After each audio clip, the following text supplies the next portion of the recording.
algorithms and technology is fast evolving such that aircraft like an F-22S will soon be able to quickly view drone video feeds in the cockpit without needing a ground station, and eventually be able to control nearby drones from the air. These developments were highlighted in a special Scout Warrior interview with Air Force Chief Scientist Greg Zacharias. Zacharias explained that fifth-generation fighters such as the F-35 and F-22 are quickly approaching an ability to command and control nearby drones from the air.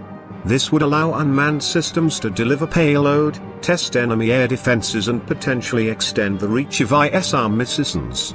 Because of its sensors, the F-22 is uniquely able to improve the battlefield awareness, not just for airborne F-22s but the other platforms that are airborne as well, he said. The Raptor has an F-22 specific data link to share information with other F-22s and also has the ability to use an own data link called Link 16 which enables it to communicate with other aircraft in the coalition, Broadwell explained in an interview last year. Newer F-22s have a technology called synthetic aperture radar, or SAR, which uses electromagnetic signals or pings to deliver a picture or rendering of the terrain below, allow for better target identification.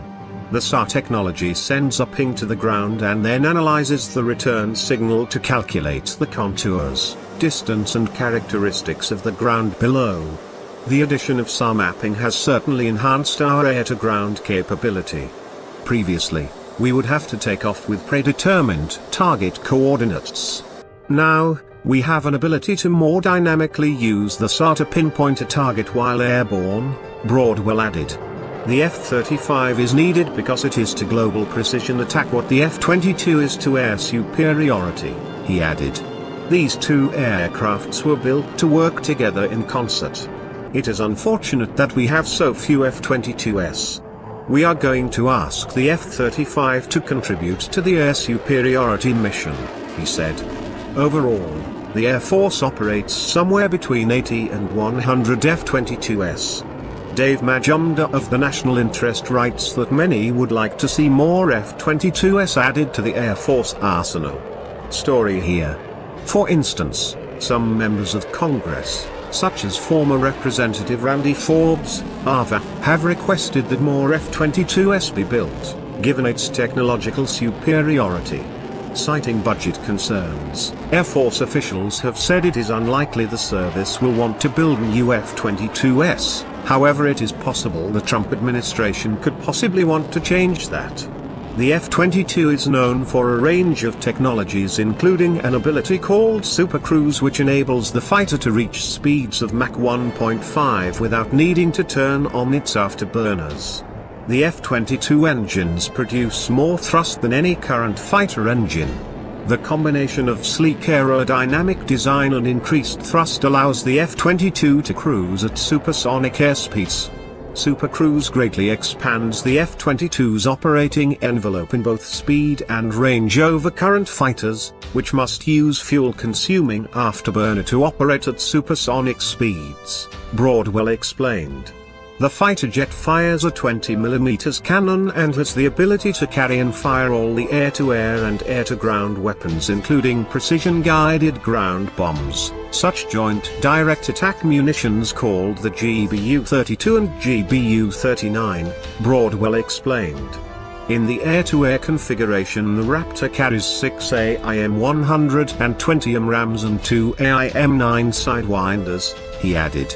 The F-22 possesses a sophisticated sensor suite allowing the pilot to track, identify, shoot and kill air-to-air threats before being detected. Significant advances in cockpit design and sensor fusion improve the pilot's situational awareness, he said. It also uses what's called a radar warning receiver, a technology which uses an updatable database called mission data files to recognize a wide range of enemy fighters, Broadwell said. Made by Lockheed Martin and Boeing, the F-22 uses two Pratt & Whitney F-119 PW-100 turbofan engines with afterburners and two-dimensional thrust vectoring nozzles, an Air Force statement said. It is 16 feet tall, 62 feet long and weighs 43,340 pounds. Its maximum takeoff weight is 83,500. The aircraft was first introduced in December of 2005, and each plane costs $143 million, Air Force statements say. Its greatest asset is the ability to target, attack and kill an enemy without the enemy ever being aware they are there, Broadwell added. The Air Force's stealthy F-22 Raptor fighter jet delivered some of the first strikes in the U.S.-led attacks on the Islamic State in Iraq and Syria, when aerial bombing began in 2014, service officials told Scout Warrior. After delivering some of the first strikes in the U.S. coalition-led military action against ISIS, the F-22 began to shift its focus from an air dominance mission to one more focused on supporting attacks on the ground. An F-22 squadron led the first strike in Oya, Operation Inherent Resolve. The aircraft made historic contributions in the air-to-ground regime, even though ISIS does not have sophisticated air defenses or fighter jets of their own to challenge the F-22. There are still impactful ways in which the F-22 continues to greatly help the ongoing attacks, Broadwell said. There are no issues with the air superiority mission. That is the first thing they focus on. After that, they can transition to what they have been doing over the last several months, and that has been figuring out innovative ways to contribute in the air-to-ground regime to support the coalition, Broadwell said.